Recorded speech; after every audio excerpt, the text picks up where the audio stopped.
Siyempre, talalo. Lasang suman. Ito. O yan. Ganito po sa atin sa isla. Magulo na. Masarap pa. Siyempre. Ito pong kita na to. Saan matuluto? Sa suka. No? Tsaka paksiw. Tamis nito. Nanti naman. Maasim pala. Pero siyempre, sukang-suka ng sukang paumbong. Alright. Tamis nito. Oh. At lalaki ng gritang. Saan ba ito huli? Kuya. Yan. Ako na lang maingay.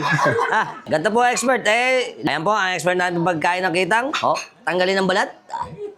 Tanggalin ang balat, ano? Oh.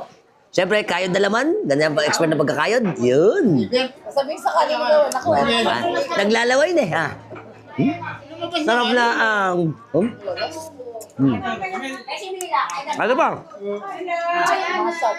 Yung alimasag, malalaki. Mga lalaki. Bulaga. Oh! Payat. Alam pa payat eh. Pero masarap pagka ganito. Tamis lang.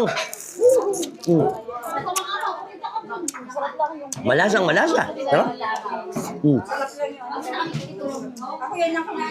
Oo nga naman. Pero dito sa atin, alam naman natin pagka tiga Bulacan ka, kailangan sa nagkakumain ng kitang. Bituka. Nasang balot nga naman. Ito favorite dito eh. Hop. Kaya dito sa amin, hindi tinatanggal yan. Ano?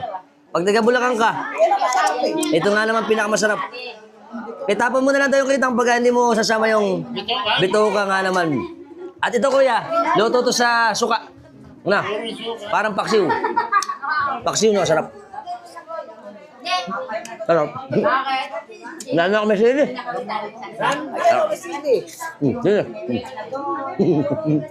Hindi ba ang... Hindi ko ulit ako tawaanan.